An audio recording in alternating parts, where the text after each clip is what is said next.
आपल्या भारत देशामध्ये अ, अनेक राज्य आहेत. गुजरात म्हणा, पश्चिम बंगाल म्हणा, ओडिसा म्हणा, केरळ म्हणा. या राज्यामध्ये अपंग दिव्यांग लोक भरपूर प्रमाणात असतात.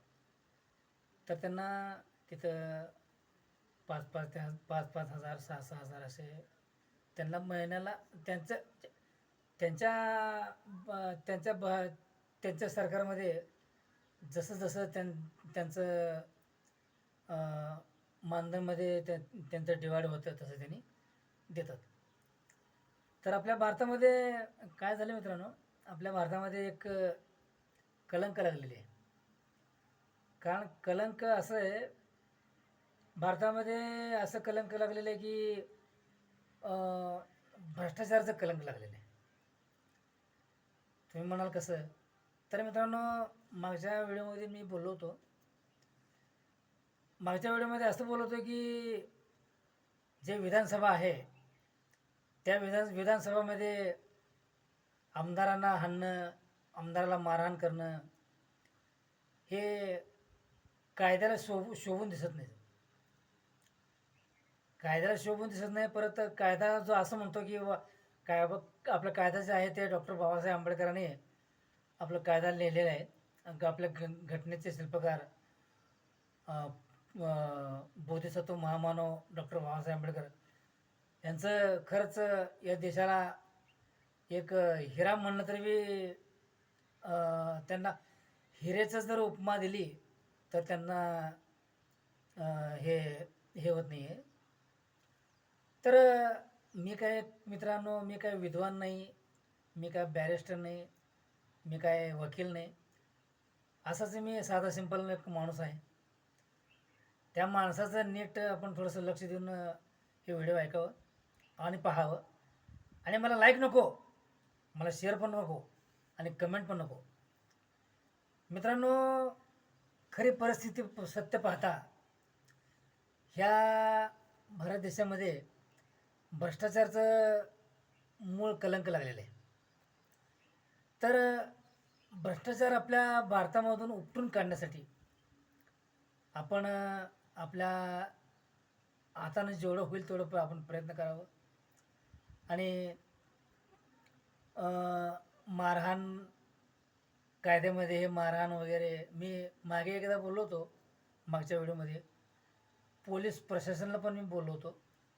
पोलीस प्रशासनाला पण मला हेच सांगणं कळकळीचं विनंती आहे की बाबासाहेब आंबेडकरांचा कायदा जे आहे ते घटनेला तुम्ही हातामध्ये घेऊ नका. कायदा हातात घेऊन तुम्ही सत्तेमध्ये आल्यासारखं करू नका. आणि कसं आहे, कायदा कायद्याचं मला वाटतं कायद्यामध्ये अनेक आमदार आहेत, अनेक बॅरिस्टर आहेत, अनेक वकील आहेत. मला वाटतं की जे आमदारांना मारहाण केलं, जे काय ते विधानसभामध्ये धुमाकूळ घातला, त्यांना खरं बाबासाहेबांचं पुस्तक वाचल्यासारखं वाटत नाही हो. हां, ते माणसं जे आहेत ते शेण खातात माणसं. ते बाबासाहेबांच्या कायद्यामध्ये मोडत नाही आहेत. तर त्या बाबासाहेबाच्या कार्यामध्ये म्हणजे कायद्यामध्ये जे मोडतील ना, पण ते माणूस तसं करत नाही आहे. तर मला असं म्हणायचं मित्रांनो, हे करू नका. आणि अजून एक गोष्ट तुम्हाला सांगतो. आता नुकतंच पावसाळी अधिवेशन पार पडलं. 18 तारखेला त्याचं चांगल्या मोठ्या दिमाखात त्याचं सांगता झालं. तर आदरणीय मुख्यमंत्री साहेब देवेंद्र फडणवीस साहेब त्यांनी त्यांनी असं म्हणले की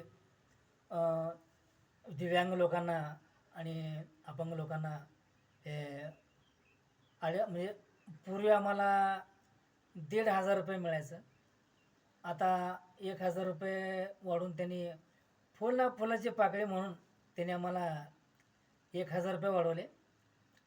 तर मित्रांनो, त्या मुख्यमंत्री साहेबाला मला असं म्हणायचं आहे, मी बी एक डोळ्यानं अंध आहे.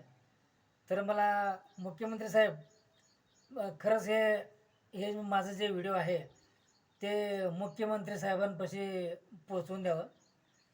तर मित्रांनो, त्या मुख्यमंत्री साहेबाला मला असं म्हणायचं आहे की साहेब, या 2,500मध्ये माझं काय बघते साहेब? अनेक अनेक काय ते अपंग लोक आहेत, दिव्यांग लोक आहेत. या 2,500मध्ये काय होईल साहेब? सांगा. 2,500मध्ये तुम्हाला जर 2,500 रुपये म्हणजे महिन्याला जर पगार असले असते ना, तुम्ही साहेब हे सहन करून घेतलो नसतो. तर साहेब मला असं म्हणायचं आहे की तुम्ही उपकार आमच्यावर फार मोठा तुम्ही उपकार केलात. आणि साहेब तुम्हाला आता रोजचा खर्च तुम्हाला सांगतो. या 2,500मध्ये तुम्हाला रोजचा खर्च सांगतो. साहेब 20 रुपये काय ते 15 ते 20 रुपये लिटर दूध आहे. हां, मग भाजीपाला भाजी म्हणजे 20 रुपयाला पेंडी भाजी आहे.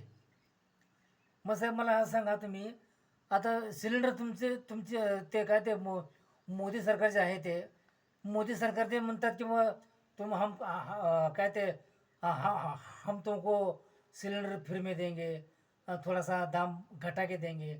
मग साहेब मला सांगा, काय ते मुख्यमंत्री साहेबाला मी असं म्हणतो की साहेब आम्ही 14 म्हणजे काय ते 2,500मध्ये घर कसं भागवायचं?